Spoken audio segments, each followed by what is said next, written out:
So, wait muna mga kapatid ha, dahil lumina yung signal natin. Mhm. Wait muna. Hintay muna tayo ng... So, pag-ibig ni Kristo, maghari nawa sa puso at damdamin natin. So, May 8 po, yung fiesta natin sa St. Michael Exorcism Center. Yang araw na iyan ay first operation ni St. Michael. At tayo lang yung nag-celebrate ng fiesta sa buong Diocese of Tagbilaran po. Usually, yung fiesta sa mga Archangel ay September 29. Pero ngayon, ano yung historical background? Bakit May 8 po? Pag-usapan natin yan. Okay? Ito yung first operation niya na-search natin, no? Ang ganda, 3 beses pala siya nag-appear sa obispo. The Apparition of St. Michael at Monte Gargano, Italy. So, 490 AD. The Apparition of St. Michael, the Archangel at Sanctuary of Monte Santo Angelo, is considered the oldest and most influential apparition of St. Michael in the Western Church. So ito ay it became one of the greatest. So napuntahan natin ito po, no? Kita ninyo, yan po, yung entrance po.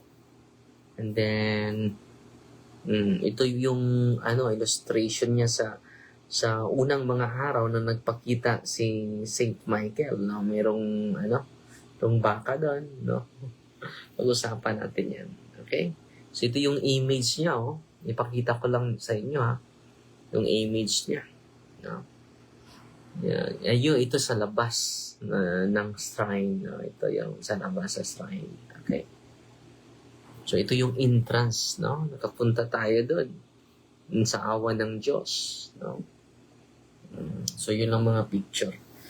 So it became one of the greatest pilgrimage destination of medieval Christianity and deeply influenced devotion to Saint Michael throughout Europe.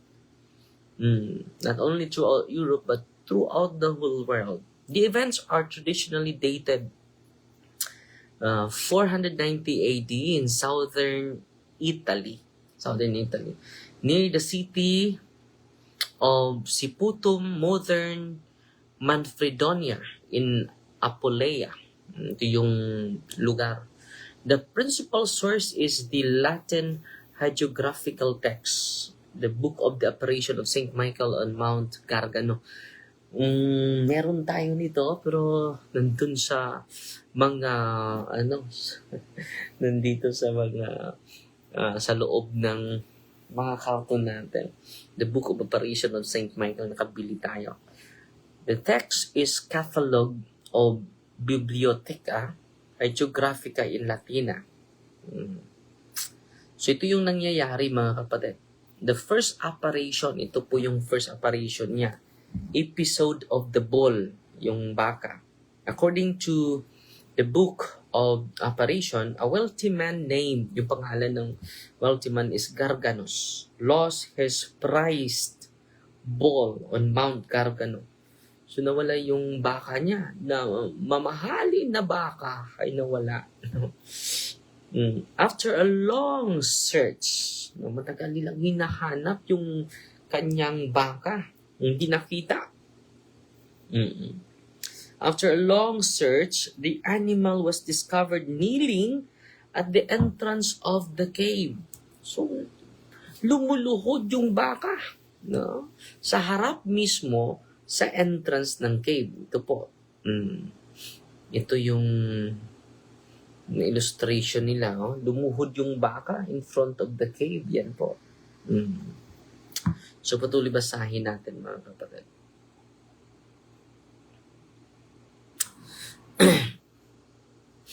Angered, Gargano shoot a poison arrow at the bull. So, tinitira nila yung baka, mga kapatid. But miraculously, the arrow reversed direction and struck the shooter himself. So bumalik yung yung pana. The people were terrified by this beyond natural or supernatural event. Natatakot sila. And consulted the Bishop of Siponton, traditionally identified as Saint Lawrence Murano. Yung naging santo yung obispo. So, nung nalaman ng obispo, ganun ba?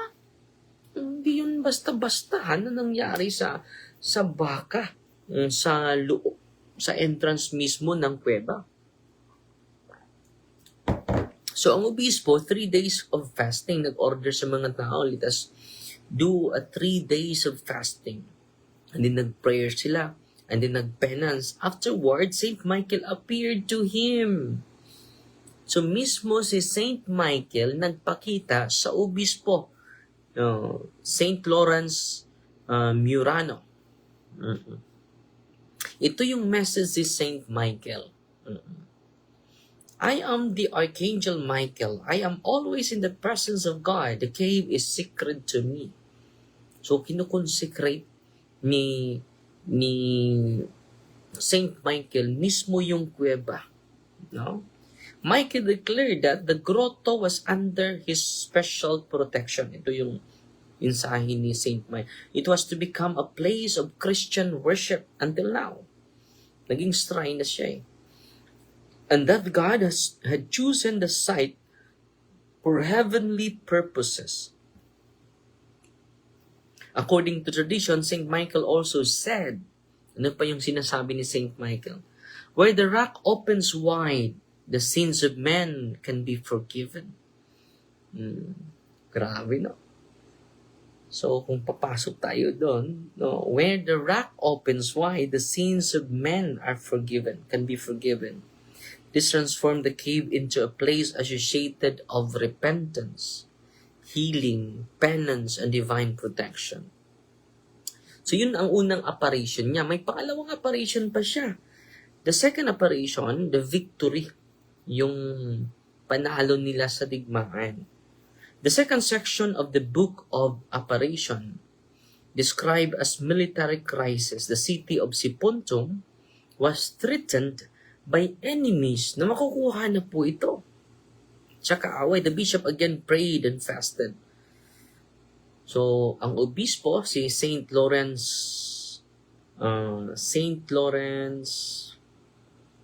Murano, nag-pray and fasting na naman siya. Sa second apparition po ito. The bishop again prayed and fasted. Saint Michael appeared and promised victory. Nagpakita na naman sa kanya ni Saint Michael. The text reports extraordinary phenomena during battle, earthquakes, thunder, lightning, darkness over the mountain. The enemies were defeated. Later medieval tradition connected this event to the Lombard victory over Byzantine forces in 663.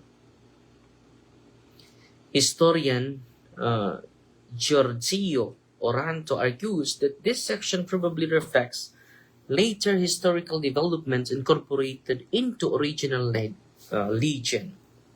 This event became associated with the feast of May 8th apparition of Saint Michael, formerly celebrated throughout the Latin Church. So, nagpakita na naman, nag-promise sa kanya, huwag kayong mag-aalala. You will become victorious of this fight against your enemy. So, sa third apparition, ito po, the consecration. The consecration. Kinukonsecrate niya yung cave. No, the bishop intended to consecrate the cave, formerly as a church, but Saint Michael appeared to him again and declared the cave had already been consecrated by angelic hands. When the bishop and clergy entered the grotto, tradition says they discovered a mysterious altar. signs of heavenly dedication. And miraculous healing water dripping from the rock. Wow, the cave therefore became known as a sanctuary, not consecrated by man, but by Saint Michael himself. No? Grabe, no? So, nakita na nila yung altar. Pakita natin yung altar. Ha? Ito siguro yung altar na nakita. Ito po yun. No? Ito po yun, no? Yan, altar. Na-amaze sila eh. May mysterious altar na. No? Maka-inspire sa atin, mga kapatid. Na mag-devotion sa mga anghel, lalo-lalo na si Saint Michael, no? The Gargano Shrine became one of the most important pilgrimage sites in medieval Europe. Among the saints connected to the sanctuary are Saint Francis of Assisi. Tradition says he felt unworthy to enter the cave and remained praying outside. Hindi pumasok. Si Saint Francis of Assisi. Pero ako pumasok doon. Saint Padre Pio, who had a deep devotion to Saint Michael and frequently visited the sanctuary. The shrine also strongly influenced Mount Saint Michael, the mountain of Saint Michael, the spread of Saint Michael devotion throughout Europe, medieval Christian pilgrimage routes. Yan po. Ang ganda po. Sana po ay na-inspire kayo sa apparition ni Saint Michael. Twice po tayo nakapunta doon. At meron tayong relic ni Saint Michael nandun po sa office natin. Yung whole cave po, relic po yun ni Saint Michael. So yan lang po muna ha, matutulog na tayo and then sana nagro-rosaryo na po kayo. Huwag matulog without praying the rosary ha. At pasalamat lang ako sa star senders natin ngayon. Si Myra Pilones. Good evening, Father Darwin. Nagpadala ng 50 stars. Si Jed Nika Galang. Wow! Siya yung nangunguna. 1,000 stars. Salamat kapatid ha. Siya yung nangunguna sa star senders natin ngayon. Salamat po. Si Elvira Balungkit Onji, 50 stars. Si Gladys Santilan Pinili, si Purios, 100 stars. At si Imper Rabasano, Sister Imper. Grabe. At greetings muna tayo. Kunting greetings lang, no? Si Sherwin Lacorte Rudskat, nanood sa atin. Si Maria Cecilia Aragon, nanood sa atin. Si Marie Can Postrano Mabini, nanood sa atin. Si Lindy Borla, nanood sa atin. Mayong gabi, Father, nakaabot pa jud ko sa imo live, no? So, pag-usapan natin itong mga mysterious na mga bagay na nangyari sa buhay natin. Sa buhay ng simbahan, mga kapatid, no? Si Glinda Balmes, nanood sa atin. Si Eileen Arieta sa Panabo City. Si Giling Elision. Si Bing Dalora Bungar. No? At may additional star senders natin. Si kapatid na June Mihurada, Good Malin, 55 stars. Salamat po. Si Riza Banatanto, nanood sa atin.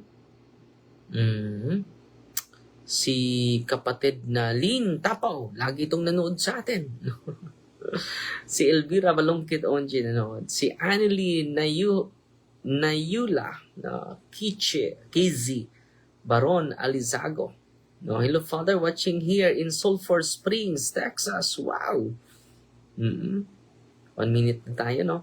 Good evening, Father. Daghan jud kong nakabig nga mga katawhan sa Diyos. Praise God. Please pray for our employee, Giancarlo. He's 28 and suffer a lot from paralysis. Pabalik-balik and dili makalakaw, Father. Sige, idasal natin. Si Mariel Ubasa, nanood sa atin.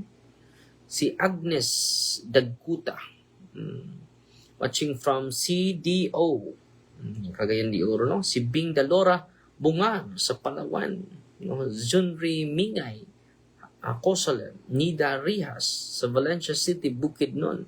So maraming salamat sa inyo ha. Sarap ng matulog po. So 5P Maria Tatak FD with a humble heart. In the name of the Father, and of the Son, and of the Holy Spirit. Amen. Our Father, who art in heaven, hallowed be the name, the kingdom come. Their will be done on earth as it is in heaven. Give us this day delivered, and forgive us our trespasses, as we forgive those who trespass against us. And lead us not into temptation, but deliver us from evil. Amen. Hail Mary, full of grace, the Lord is with you. Blessed are you among women, and blessed is the fruit of the womb, Jesus. Holy Mary, Mother of God, pray for us sinners, now at the hour of our death. Amen. In the name of the Father, the Son, the Holy Spirit. Amen. Fight Maria, that's FD with a humble heart.